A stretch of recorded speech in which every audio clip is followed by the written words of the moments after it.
సాహితీ ప్రియులందరికీ నమస్కారం. ఈరోజు ఒక 2 పుస్తకాల గురించి సమీక్షించుకుందాం. బహుశా మీరు ఇప్పటికే చదివి ఉంటే మరొకసారి సమీక్షను వినొచ్చు. కొత్తగా చదవాలని ఆసక్తి ఉన్నవారు ఆ 2 పుస్తకాలను హైదరాబాద్ బుక్ ట్రస్ట్ వారు ప్రచురించినవి తెప్పించుకొని చదవవచ్చు. అందులో మొదటిది తమిళనాడుకు చెందిన దొరైస్వామి అనే ఒక అబ్బాయి తర్వాత కాలంలో హిజ్రాగా ఎలా మారిండు, తన జీవితంలో ఎదుర్కొన్న ఇబ్బందులన్నింటినీ రేవతి హిజ్రా ఆత్మకథగా రాసుకుంటే దాన్ని తెలుగులోకి సత్యవతి గారు అనువదించారు. చక్కటి అనువాదం.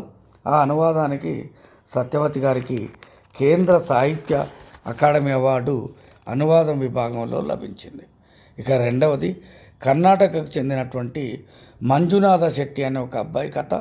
దీన్ని తెలుగులోకి రంగనాథ రామచంద్రరావు గారు చక్కటి అనువాదం చేశారు. ఈ మంజునాథ చెట్టే తర్వాత కాలంలో జోగినిగా మారారు. జోగిని మంజమ్మ ఆత్మకథగా తెలుగులో ఉంది. ఈ 2 ఒకే రకమైనటువంటి కథాంశాలు కాబట్టి, జీవితాంశాలు కాబట్టి పుస్తక ప్రియులు, ఆసక్తి ఉన్నవారు చదవాల్సినటువంటి 2 పుస్తకాలు. వీటికంటే ముందు సమాజంలో జనరల్గా ఆడవాళ్ళు మగవాళ్ళని వింటాము. ఒక 40-50 సంవత్సరాల క్రితము అటు ఆడవారు కాకుండా ఇటు మగవారు కాకుండా ఉన్నటువంటి 3వ రకం వారిని కొజ్జాగాళ్ళని, చెక్కగాళ్ళని అవమానకరమైనటువంటి పేర్లతో అనేవారు. కానీ తర్వాత కాలంలో మగవాడిగా పుట్టి ఆడ మనసు కలిగి ఉండి, ఆడతనం కలిగి ఉండి, ఆడవారిగా లింగ మార్పిడి చేసుకుంటే ట్రాన్స్జెండర్స్ అంటున్నారు. అది మనం వింటున్నాము. సమాజంలో ట్రాన్స్జెండర్స్ను చూస్తున్నాము. అదేవిధంగా అక్కడక్కడ ఆడవారిగా పుట్టి మగవారిగా లింగ మార్పిడి చేసుకున్న ఉదంతాలు కూడా వింటున్నాము. పూడూరి రాజిరెడ్డి గారు రియాలిటీ చెక్ అనే తన పుస్తకంలో మనుషులు ఎన్ని రకాలుగా ఉంటారో రాశారు.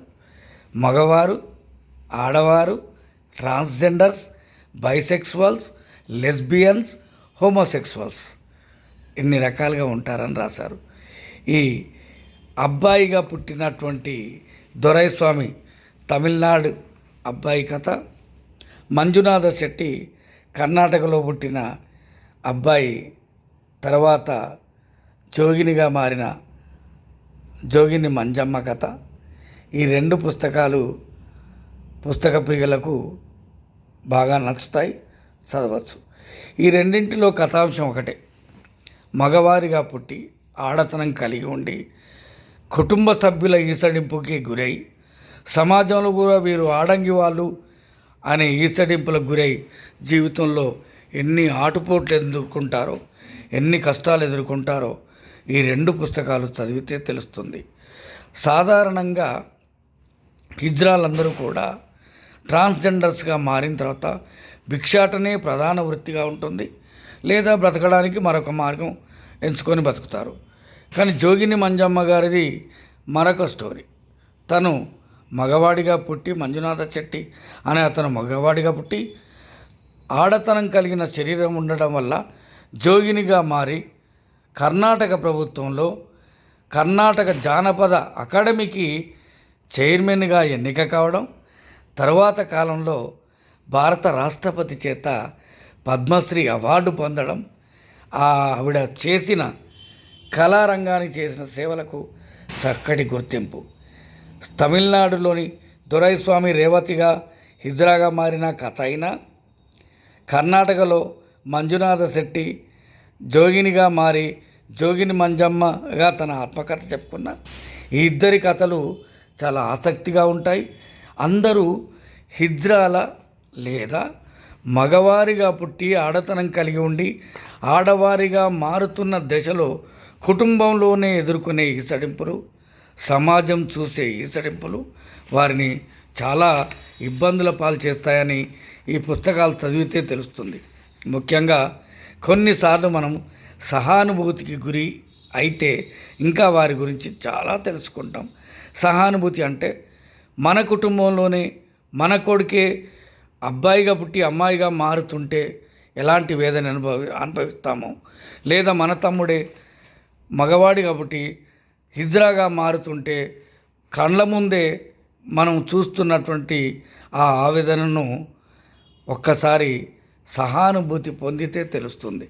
సో సమాజంలో హిజ్రాలుగా మారినటువంటి వారి బాధలు, సమాజ ఈసడింపులు, వారు ఎదుర్కొంటున్న బాధలు ఈ పుస్తకాలు చదివితే కళ్ళకు కట్టినట్టుగా అనిపిస్తుంది. ముఖ్యంగా తెలంగాణ ప్రభుత్వం ఈ మధ్య హిజ్రాలను ట్రాఫిక్ అసిస్టెంట్లుగా కూడా హైదరాబాదులో విధుల్లోకి తీసుకోవడం వారికి కాస్త ఊరటే.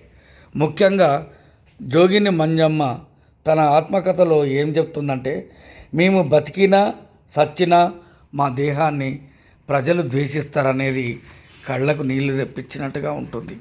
వీరిద్దరి స్టోరీలు దాదాపుగా ఒకే రకంగా ఉన్న సమాజంలో హిజ్రాలుగా బ్రతుకుతున్న వారి దుర్భరమైన పరిస్థితులను ఒక్కసారి సానుభూతిగా మనం అర్థం చేసుకోవడానికి, వారికి కాస్త మానవత్వంతో వారిని ఆదరించడానికి ఈ రెండు పుస్తకాలు చాలా ఉపయోగపడతాయి. దయచేసి ఈ రెండు పుస్తకాలు చదవని వారు, ఆసక్తి ఉన్నవారు చదివితే హిజ్రాల జీవితంలో వాళ్ళు ఎదుర్కొంటున్న కష్టాలు, వాళ్ళు పడుతున్న బాధలు, చివరికి వాళ్ళ దేహాన్ని ఎలా ద్వేషిస్తారు, వాళ్ళు బ్రతుకున్నప్పుడు చనిపోయినా ఎంత ద్వేషానికి గురి కాబడతారనేది ఈ రెండు పుస్తకాల్లో ఉంది. ఆసక్తి ఉన్నవారు చదువుతారని ఆశిస్తున్నాను. ఒకటి రేవతి హిజ్రా ఆత్మకథ, రెండవది జోగిని మంజమ్మ ఆత్మకథ. ఈ రెండు పుస్తకాలు చదివితే వారి పట్ల ఒక సానుకూల దృక్పథం చదివిన వారికి ఏర్పడుతుంది. అదే తాము చదివింది ఇతరులు చెప్తే ట్రాన్స్జెండర్ల పట్ల ఒక సదభిప్రాయం మనకు కూడా కలుగుతుంది అనే ఉద్దేశంతో ఈ సమీక్ష చేశాను. విన్నటువంటి అందరికీ నమస్కారం.